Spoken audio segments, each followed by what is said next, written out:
The wave of sexual harassment allegations over the past couple of months has turned into a maelstrom, which is now ending not just careers, but lives.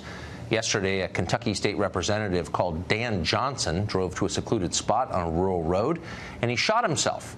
Johnson posted a suicide note online denying allegations that he'd kissed and groped a 17-year-old girl at a New Year's party 5 years ago. Police investigated that claim at the time and decided not to press charges. But when the allegations surfaced again recently, Johnson again denied them, but apparently believed he had no way out. Was Dan Johnson guilty? We can't say, and now that he's dead, we will likely never know. Meanwhile, yesterday, TV show host Tavis Smiley had his PBS program pulled off the air after claims of misconduct were leveled against him. Smiley responded by denying all the allegations. What's interesting is what Smiley says about the process that ended his career.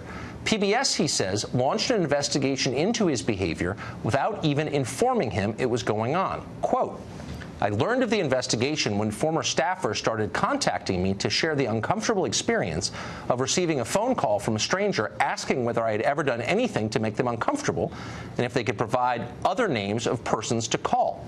PBS investigators refused to review any of my personal documentation, refused to provide me the names of any accusers, refused to speak to my current staff, and refused to provide me any semblance of due process to defend myself against allegations from unknown sources. End quote. Now, that's just Smiley's word, of course. We can't confirm any of that. And for what it's worth, Tavis Smiley has never said anything we agree with politically. But that's not the point. The point is that what began as a noble effort to eliminate sexual harassment from American life, an effort we agree with vehemently, is rapidly turning into something dark and menacing. Innocent people fear persecution, and that's always the hallmark of a witch hunt. Others use allegations to settle scores or gain power, and that's the opposite of justice. The rest of the country looks on bewildered and afraid, unsure of what the new rules are, but certain of the punishment for violating them. It is grotesque. Imagine if you were accused by someone whose name you didn't know of a misdeed you couldn't remember or didn't commit. How would you respond to that? You might go on Facebook to protest your innocence, but would that be enough to get your job back? Would it be enough to regain your reputation or the respect of your children? Probably not. What would you do then? Mark Steyn joins us now. Mark, I feel, well, actually so intimidated that I have to say out loud what is obvious, which is I think sexual harassment is abhorrent, obviously, and I think people guilty of it should be punished for it. But I'm starting to be concerned that innocent people are afraid of being hurt, and that's a bad sign. Right. And so the question is, what are the rules? How do we find out what they are? How do you know if you're guilty? What is going on? Well, realistically, there are no rules. I mean, just to connect it up with the first half of the show, the only serious likelihood of ever getting rid of Bob Mueller and shutting down his investigation, for example, would be if a stenographer said that he'd hugged her inappropriately in 1977. Boom, he'd be gone. He'd be history. He'd be toast. He'd be like these PBS and NPR guys who've had basically 50-year careers vaporized in 24 hours. And what has happened, I think, is what often happens, is the end of any kind of proportion. This started with Harvey Weinstein, who has been credibly accused by actresses on at least 3 continents of rape or brutal sexual assault. And there are names and there are dates and there are places backing up those accusations. As I said, actresses from New Zealand, from France, from the United Kingdom, the United States, Canada, all over the map with names. Suddenly, that has morphed into a general accusation by someone you don't know is enough to end your career. Garrison Keillor, for example, I don't care for Garrison Keillor any more than you care for Tavis Smiley. I met him, he was on my BBC show 25 years ago, and he was a cold fish and deeply unpleasant.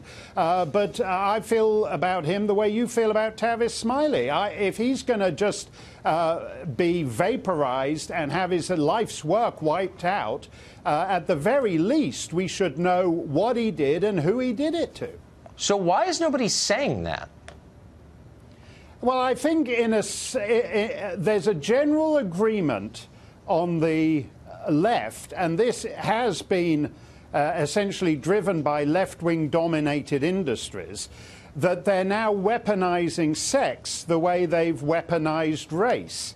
That it's a useful, that they've concluded it's a useful weapon to them, and that necessarily means a kind of clearing out the decks. I mean, I'm astonished, you know, on the vast empty plains of the PBS and NPR schedules, you can actually hunt buffalo there. All the septuagenarian hosts have been gone, just gone in moments. And it's absolutely astonishing to me.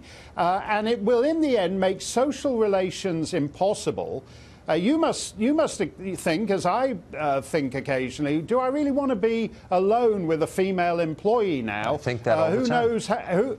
Who knows how she's going to feel about it in 30 years' time? I mean, I don't think that's necessarily in the interests of women in the workplace. I don't think it's in the interests of social relations. It's an insane moral panic that started with genuine rape, genuine violence, genuine power issues, and now just seems to have degenerated into one anonymous accusation can end a career.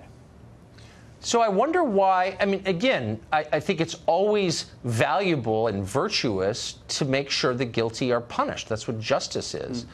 But I also think that journalists play a role in this, and that they ought to be the responsible parties in these stories. And maybe somebody should pull back a little bit and make certain that the allegations are true, and that the process is transparent before destroying people's careers and reputations. But they're not doing that. Well, I think one reason they're not doing that is because essentially it's their business that has been clobbered.